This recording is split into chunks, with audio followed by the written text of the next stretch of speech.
again to Taki Dearest. So it's been quite a few months since I've done one of these episodes, but if for whatever reason you are new to the channel, I actually do this series called the Otaku Monthly Favorites, where typically at the end of every month I introduce you guys to certain anime or otaku related things that I've been introduced to within that given month. Now I haven't done these in quite some time because, well, either during that month there was nothing interesting, or it was during while I was in Japan and I really wanted to comprise like a lot of my experiences and then just come back with one. So what better way than to kick off the year with some of my favorites? So more so than anything, this is actually going to be sharing a lot of different types of manga. Now the first thing I want to introduce you guys to is a movie based off of a manga called Ko no Katachi, or in English, A Silent Voice. Yeah, cue the preview now.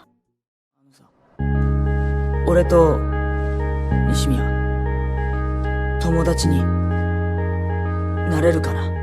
今日から新しい仲間が増えるぞ。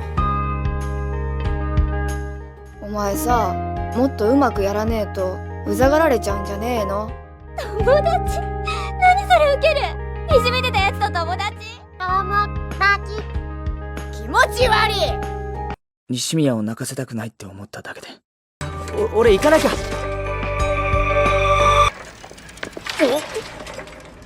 お、西宮。好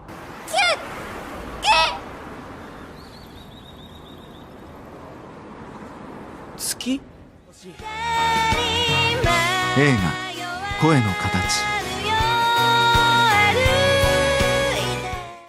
So this is a series that I introduced in a previous Otaku Monthly favorite, but I only ever went over the manga. And I gotta tell you guys, it's amazing! But yes, I am a very huge fan of A Silent Voice, and it's a very touching story of the developing relationship between two characters, Shoko and Shoya. Basically, yeah, this guy, he's a big bully to this girl because she's deaf. And he bullies her so hard to the extent that she has to exchange schools. Now because of this, he lost a lot of respect from the people of his school, so as he grew up, he was living a quite lonely life. And as the story progresses, not only is he trying to win back the respect of Shoko and his friends, but then you start seeing him gain respect for himself and also a slight love for Shoko. But this isn't just about romance, this is about also a girl's struggle of being deaf and how the world actually is just very discriminatory against her. Now, as the movie goes, I actually got to see it in Japan, and no, there were no subtitles. My Japanese is still really rusty, but I did read the whole manga, so I wasn't lost at all of what was going on in the movie. I won't give any spoilers to the story, but those of you that have read the manga, all I will tell you is that yes, there are some important parts in the manga series that they didn't put in the film, but the film still managed to actually pull off the adaptation from the manga and actually stay pretty close to all of the other stuff. It was beautiful artwork that I still think kept true to the original source. The soundtrack was flawless. I think the voice actors, especially for Shoko, who had to play the deaf girl, it's already hard enough as a voice actor that you have to show your acting simply through your voice because no one can see you. And to still be able to convey of what deaf people sound like, and also showing the pain and the struggle that Shoko is going through with all this discrimination and violence, and also the inner struggles within herself. That's a pretty big challenge for a voice actor, and I think she nailed it on the head with this one. I was actually able to grab my hands on a very special limited edition book that you can only get if you watch the movie in theaters in Japan. This actually goes in depth with the history of one of the more mysterious characters in the film. Now I don't know if you can really watch this anywhere yet, but in the meantime, I definitely suggest that you guys do go read the manga. The next thing I want to introduce you guys to is an anime that I actually got the pleasure of watching called Kiss Him Not Me. Cue the preview now. 隣にはお姫様なんて誰が決めたのかしら。王子様の隣には王子様。ヒロインセリヌマカイは男の子同士が仲良くするのを見たり妄想するのが大好きなぽっちゃり女子高生。セリヌマさん、次の日曜日映画とか行かない？待てよてめえ、セリヌマには俺が。セリヌマ先輩、少しお話いいですか？ある日、大好きなアニメキャラが死んだショックで体重が激減。すると4人の美男子からデートの誘いを受けちゃった。腐女子のリアル乙女ゲーラブコメがスタート。自分とじゃ燃えないのに私とじゃ意味がないの。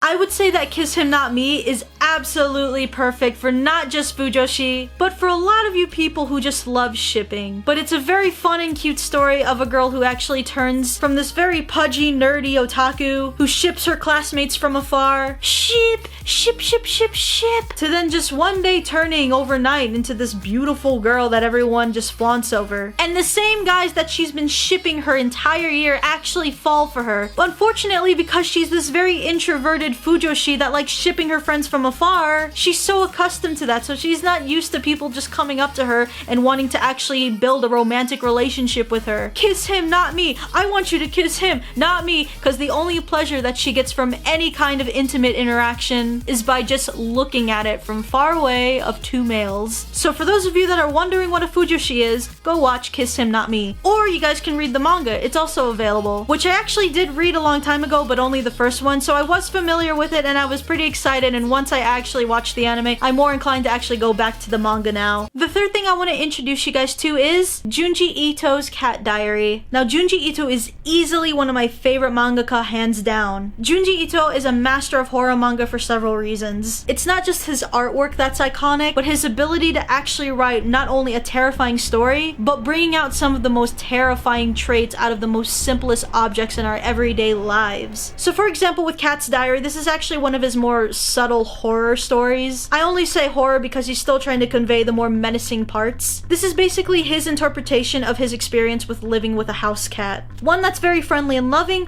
but it's this one that has a very weird and menacing face. So if any of you are a cat owner out there or have been a cat owner, you actually might relate to a lot of the references or things in here. Again, this is his own interpretation of the time that he actually lived with a cat. Now, this doesn't go without saying that this may not be one of my favorite Junji Ito stories, but it still adds to the collection of some of his most best work. And for those of you that follow me on Instagram, you guys have probably seen me actually like taking shots of some of my Junji Ito manga. It's because I've been dedicating like the past few days of actually just rereading a lot of his stuff. I'll actually probably talk about this guy in a separate video, but all I'm gonna say about Junji Ito is that this is an artist who actually knows how to convey what true horror means. He's not one of those people to just use things like jump scares as a tool or a crutch to make an entire horror story, but he actually builds up everything up to this moment and actually utilizes the action of turning a page and seeing the jump scare right there by making his artwork and making everything in the story building up to that moment and making a story and an image and a character that almost terrifies you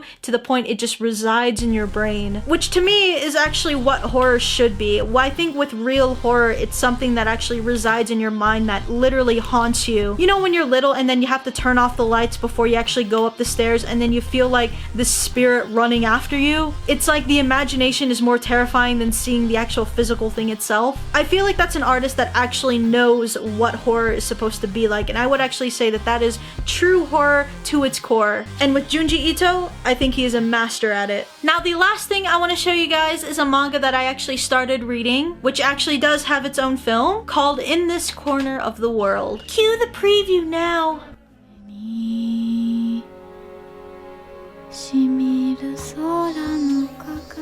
すぐ目の前にやってくるか思うた戦争じゃけど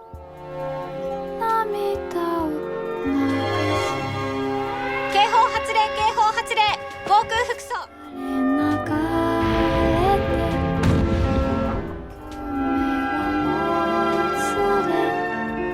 何でも使うて暮らし続けにはならんのですけ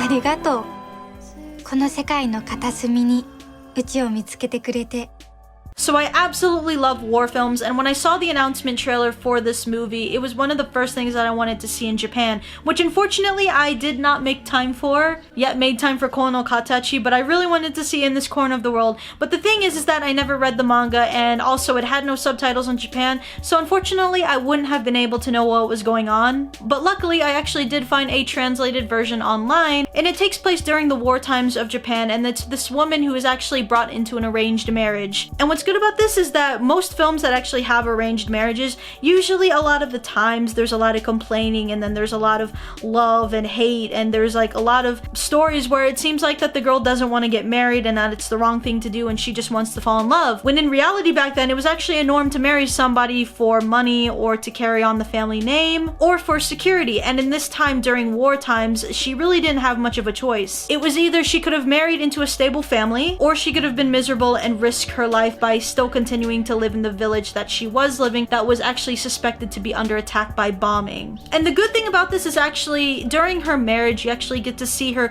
being content and actually getting to know the husband. Now, I'm not done with the manga yet, but what I'm seeing so far is that they do find some kind of love interest in each other, and they do actually have some kind of backstory with one another, that they have interacted once before they actually got married. So I think that's actually going to be like a little hint of their relationship later on, but we'll see once I actually continue with it. And if you guys are actually interested in actually reading the story, I actually got it from a site called Bookwalker, which is today's sponsor. While I was actually in Japan, I actually got to meet with them, and they are amazing people that actually have this website that is available for a lot of different types of light novels and manga, and a lot of which aren't even out here printed in the US yet, such as in this corner of the world. In fact, every story that I've shared with you guys today in this Otaku Monthly Favorites is available on Bookwalker. I like to collect physical books as much as possible, but beforehand I like to see what I'm getting myself into before I actually pay that much money for a paperback or a hardcover. But if you guys would actually like to give a shot at reading any of the stories that I've suggested to you guys here, or maybe some of you are interested in knowing about more sites that offer light novels or manga, myself and Bookwalker are actually giving away 1,000 coupons that actually expire on January 31st, and the coupon will give you $5 off of your purchase on any kind of manga or light novel that you guys would like, but only in the collection for their English copies. And remember, all their light novels and manga is digital only, but the good thing is that they actually have an app. So this is the app that I've been using for some of the books that I've purchased here. And once you purchase the books, you actually get your own bookshelf. And then when I open one, you can easily just keep reading on your phone, so you can take it on the go with you guys. And this can all be done using the code AKIDearest whenever you guys check out. So remember, it's only 1,000 coupons, one per person. It lasts until January 31st, and it's $5 off your purchase. And when you look at the price for each of their books here, you get the book pretty cheap. So I hope you guys enjoyed this collection that I've given you guys. Hopefully maybe some of you have or are interested in seeing any of these. If you guys have seen Kiss Him Not Me, or maybe you've read Kono Katachi or Junji Ito's work,